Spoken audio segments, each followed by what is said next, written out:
So hey guys, welcome to another day. Welcome back on the channel again, where we talk about all things real estate investing, investing in the stock market, paper assets, and also building your business. All right. So if you like this content, or if you like the things that we're discussing on this channel, please like, comment, and subscribe. Leave me some comments in the box below. Let me know what you think about this content, if it's beneficial to you, if it's helping you out, and if you're gaining any type of knowledge and if you're growing from it. All right, so let's get into it. So today I want to talk very briefly about investing in the stock market.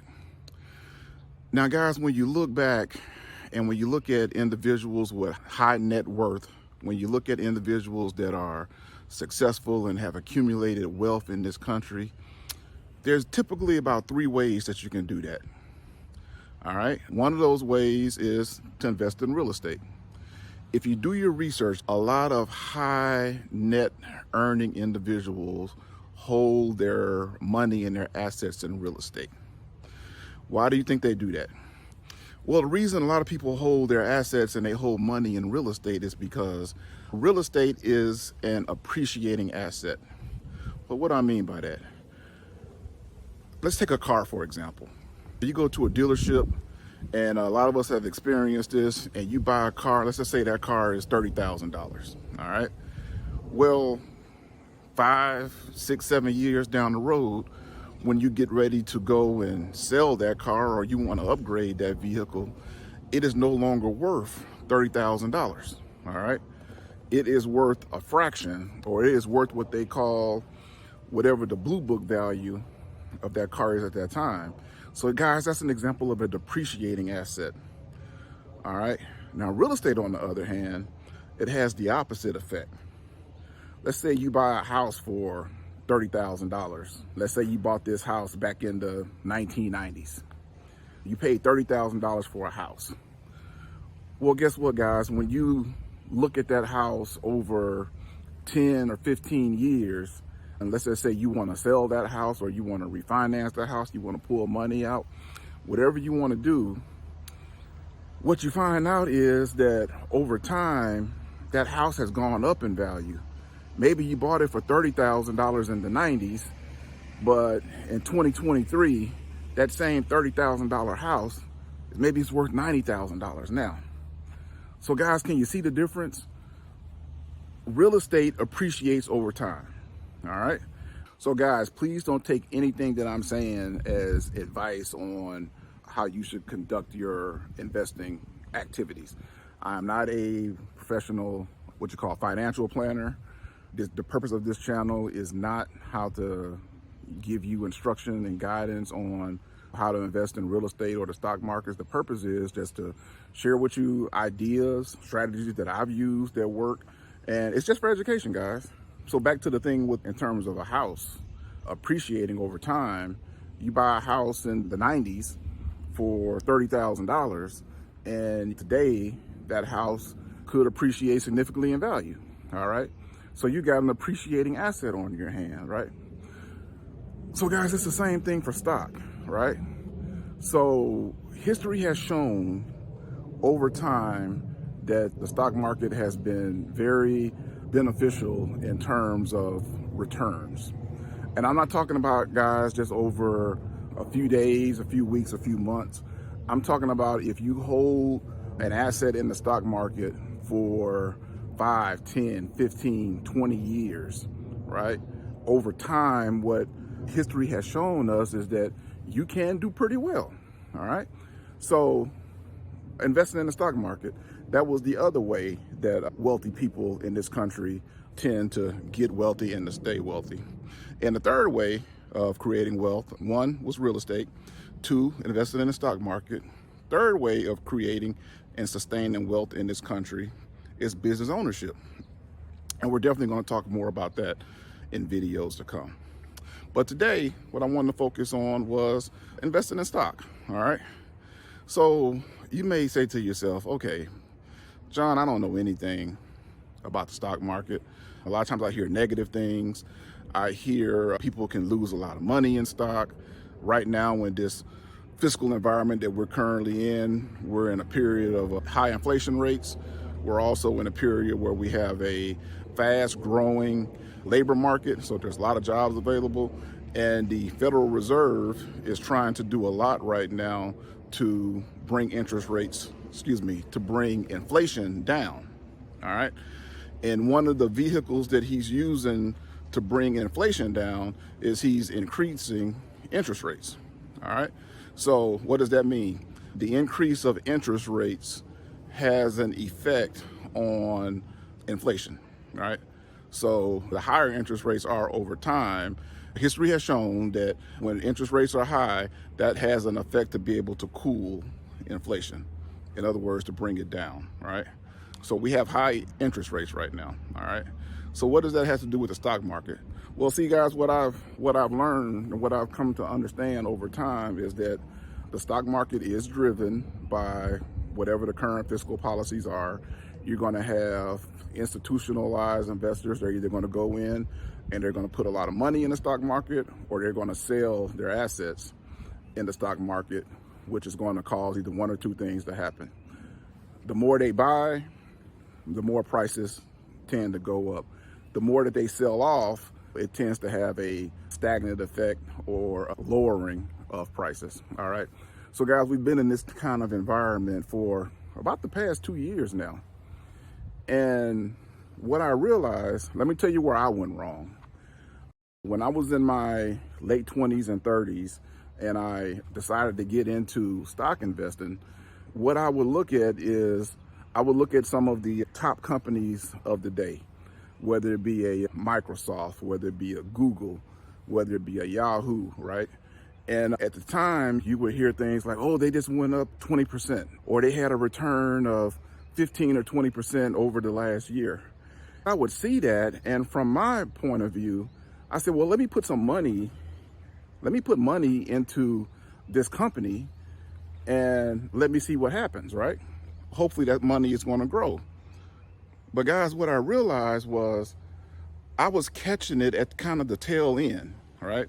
The profits were already being made, especially for you guys that are old enough to remember like the 2000 .com bust, right? You had all these companies that were selling at a fast and a high rate. So what was happening was, let's just say it's 1999 and you're looking at a Microsoft or Cisco, another good example. You're looking at these companies and you're seeing that they're going up in value. So in 99 or early 2000, you decide to put a lot of money into these companies, and guess what? There was a big bust. These companies lost a lot of their value. And if you were one of the people who got in 99 or 2000, guess what? You probably lost a lot of money. What if you were an individual who either A, began to put money into one of these companies, say maybe 5 or 6 years before the fall, right? And you were able to consistently invest and watch that grow over a period of time. Just maybe, I'm not saying this is gospel, but just maybe, had you put money in earlier, you would have been able to realize some of those returns, right? Or another point is maybe you waited until after 2000, right? And you saw a company like Microsoft lose a lot of value, and then you decide to invest in it because, hey, you're like, hey, Microsoft computers, hey, they're still around today, 23 years later, right?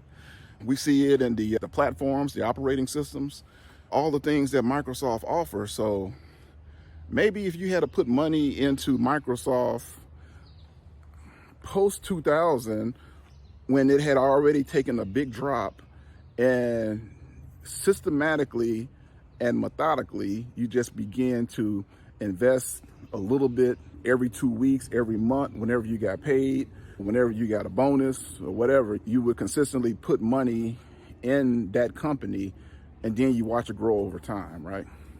And here's the thing, and I learned this I can't take credit from this, I actually learned this from reading a book written by Warren Buffett. If you guys don't know who Warren Buffett is, go look him up. He's one of the greatest financial investors of our time.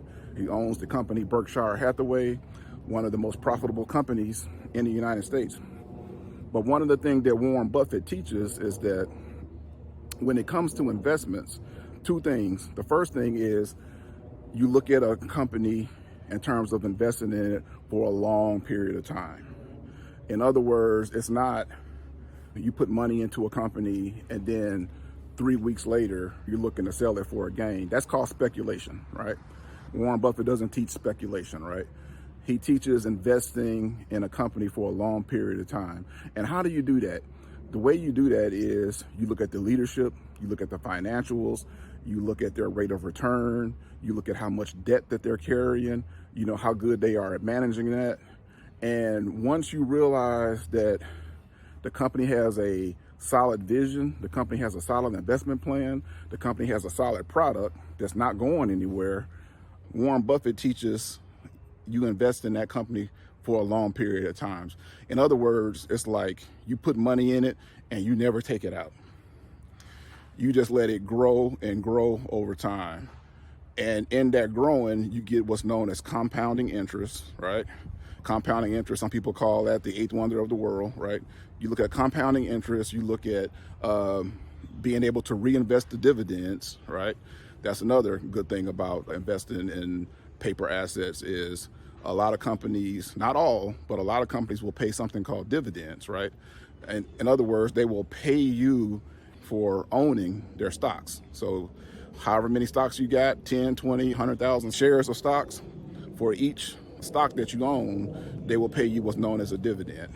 And that dividend is paid out either on a quarterly or monthly basis, but it's paid out at a certain frequency, which basically, guys, is putting money into your pocket.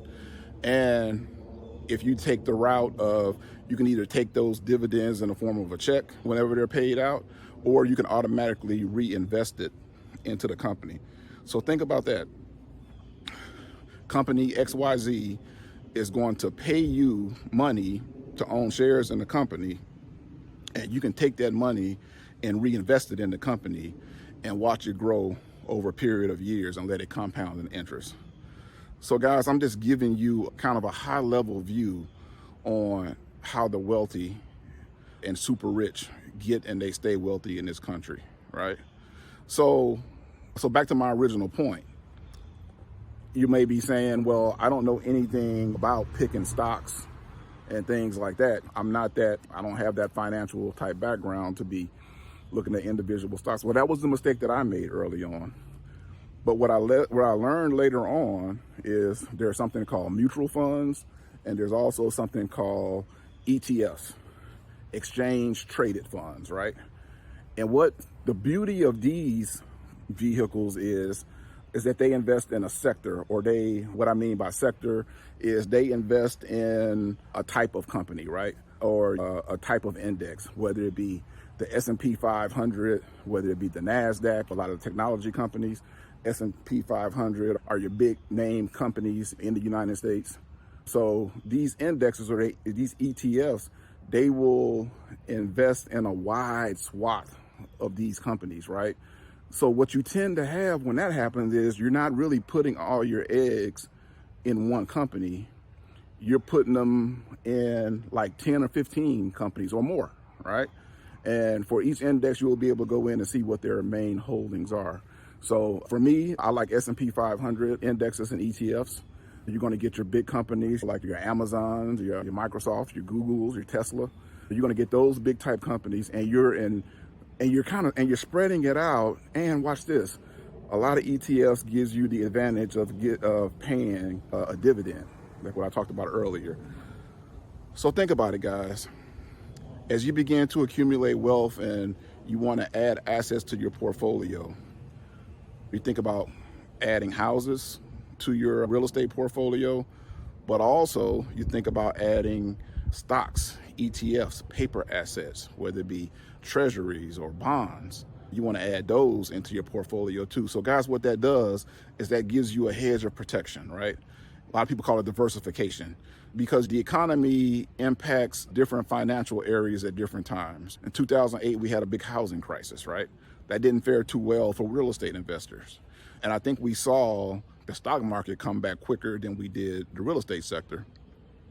So if you're investing in stock, if you're investing in real estate, If you're investing in having your own business, guys, you're able to diversify your portfolio, hedge against protection against your money, right? So if a crisis comes up, you're not taking a big hit in any one area because you're also covered in a couple of other areas as well. So guys, think about what I said today. Leave me some comments down below. Let me know what you think. Man, you might think, man, John, you're crazy, man. For you investing in real estate with ETFs, what is that? Or you may be thinking, well, how do I get to learn more about this? Or maybe you have an experience that was a good experience, or maybe you have experience that was not so good experience. Share that with us also. And just continue, guys, to like, comment, and subscribe. I hope you guys are liking these videos. I'm getting a kick and a thrill out of making them because, guys, I think I'm at a point right now in my investment journey where I don't mind giving back, right? I don't mind sharing what I've learned, whether they be success or whether they have been failures. And, guys, I'm going to be totally honest with you. Everything has not been a home run. I've had some failures. But the thing is, you learn from your mistakes, you learn from your failures, you share the knowledge, you learn from individuals. Hey guys, I truly believe that iron sharpens iron. And I also believe that if you just begin to walk in your faith, just begin to believe that you can achieve it. Faith the size of a mustard seed. If you just have the faith the size of a mustard seed, you can move mountains. So guys, walk in your purpose, walk in your destiny, and let's go out there and make it happen. Have a good day. God bless.